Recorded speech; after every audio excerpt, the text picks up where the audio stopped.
What's up, everybody? Armchair Quarterbacks here for your Week 11 previews. On this one, we have the Commish versus Waddle Waddle. That's me versus Ken.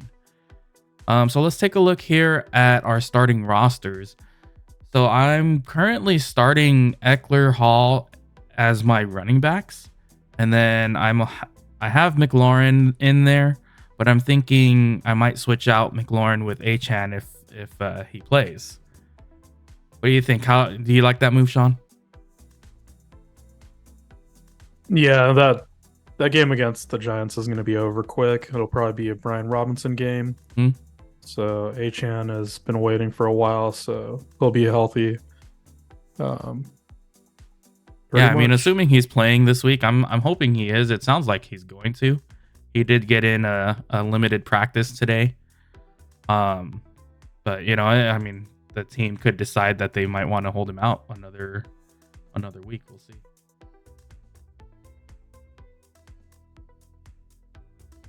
All right, so let's take a look over here really quick at Ken's team. He's got Michael Pittman on a bye, Tyler Algier on a bye.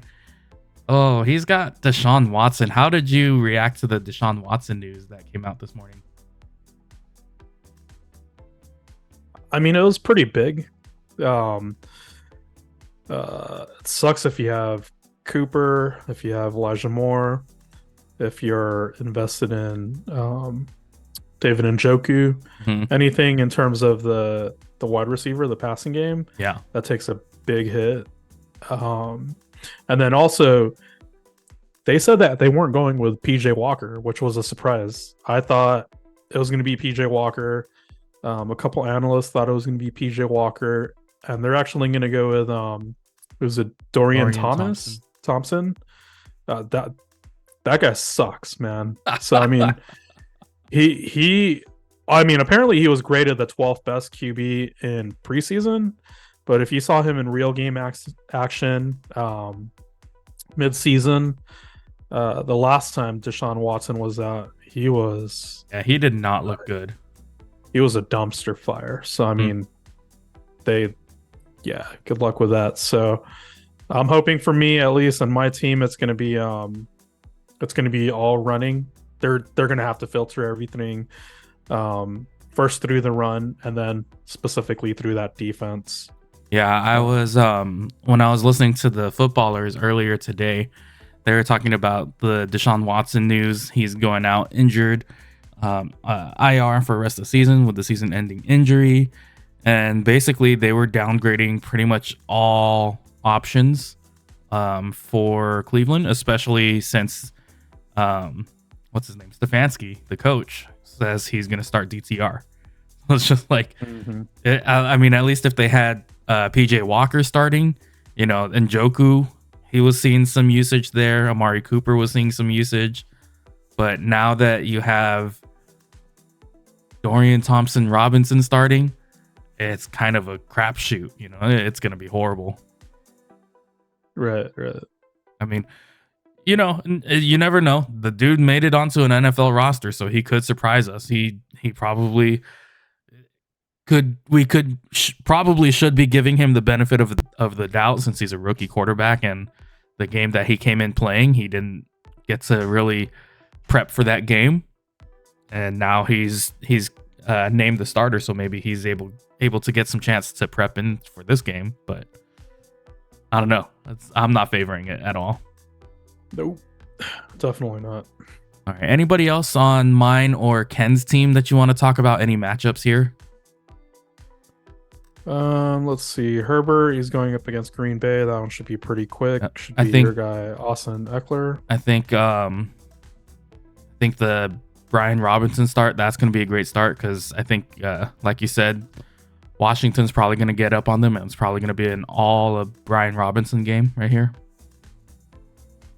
So going down your team, Herbert, Amon-Ra St. Brown, I think that's going to be like the Chargers. I think that's going to be more rushing. So we'll see. This one's actually at home for Detroit. So we'll actually see,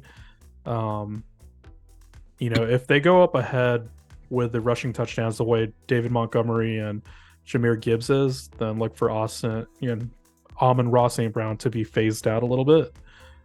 The over under for the Chicago Detroit game currently it's looking like 48.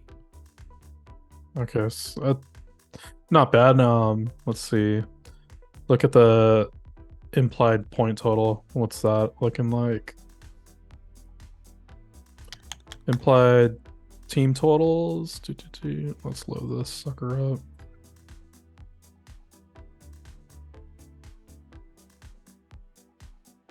Still loading. I forget which. Do you have the rotocurve implied? Here you go. So Detroit's their implied team total is 27 points. So you're looking at 21 to 27. Looks like maybe Vegas is counting. They're counting that as Justin Fields coming back. Yeah. Most likely. Yeah. So we'll see on that one. But like I said, I think those two games there, I think the Chargers game for you and then Detroit for you, I think that one will be not as high scoring, especially if Chicago can't keep up. Same thing with Green Bay with Jordan Love. They can't keep up. Mm-hmm. We already touched on Brian Robinson for the Washington game here. So you're Terry McLaurin. If he doesn't get any touchdowns, then look for that to be running, and this game could be as done as early as the first quarter. That's one of the other reasons why I'm hoping Achane can come back. It's a good matchup for him to come back up against Vegas. Should be pretty decent. Mm-hmm. If Achane comes back, I can bench McLaurin, slot Achane into my starting running back position, and move Puka Nacua Breece Hall. So Breece Hall looks pretty decent here, especially against Buffalo. Mm-hmm. They are definitely missing Zadarius White. The other thing too with this one, if it goes to like a snow game, it's gonna be all running. We'll see. It depends. I think more for rain, you would get that. With snow, everyone's going to be slowed down, but that's a misconception that it's going to be all running because the wide receivers, they know their route and where they're going. So it's kind of actually an advantage over the defense. Wide receivers. Yeah, because the defenses are going to be slowed down by the snow. So that could be an advantage if you're looking at that. But how do you feel about Matt Stafford coming back? Do you think he's going to be affected with his the thumb injury, or do you think he had enough time off? Honestly, the way they handled the Cooper Kupp situation, it's pretty straightforward. If they say he's able to come back, he'll be fine. I think I saw several designations on his injury. It wasn't just the thumb. I think it was also like back. There was 2 or 3 injuries there, but assuming he's healthy, he's good to go. I'm taking a look at his Yahoo latest news. According to rotowire.com, he ended up getting a full practice in today. Sean McVay said that there were no limitations on the practice field. Like he's good to go. So. Yep. And then you have your AJ Brown here that you acquired in the trade. Mm-hmm. Philly against KC, that'll be the game of the week. So that one is automatic. Yep. The one I would say with your Terry McLaurin, especially if Achane is not able to go, if this was my lineup, personally, I'm probably going with Jacoby Myers against Miami, especially if they get out. If Miami gets out early, fast, mm-hmm. Look for this. I mean, even if you wanted to add Achane here, your team's pretty stacked at this point, but if I was playing this, I would look at stacking this Achane and Jacoby Myers, especially if I'm using kind of a DFS mindset that this is going to be a game you wanted to attack. Yeah. The only thing that concerns me with Jacoby Myers is pretty much just Aiden O'Connell.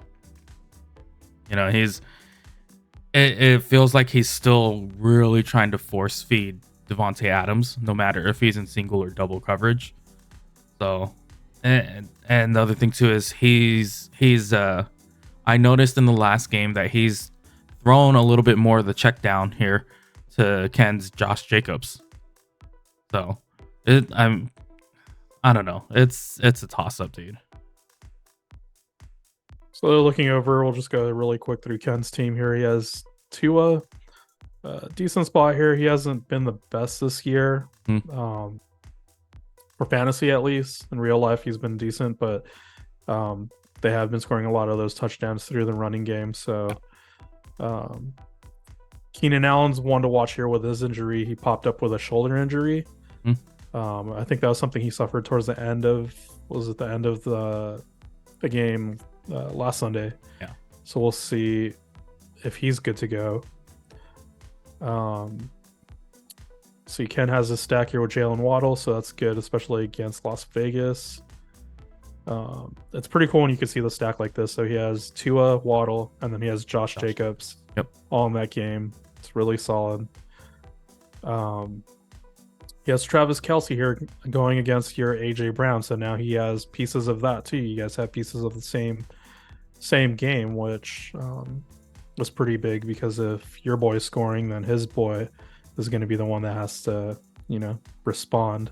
Yeah, it's kind of funny, this matchup. We've got quite a few pieces in the same games, just whether I'm starting them or not, or he's starting them or not. So it's interesting here. How do you feel about Gus Edwards going up against Cincy here? He's the number one running back in an offense that likes to run, but he is also in a committee.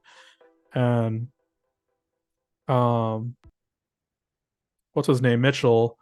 It's a toss up between him, Mitchell, and Justice Hill. Look for Justice Hill to maybe take a back seat, depending on Mitchell. I think he had an injury pop up today on the injury report, but Gus Edwards is still the number one guy. So, for sure. All right.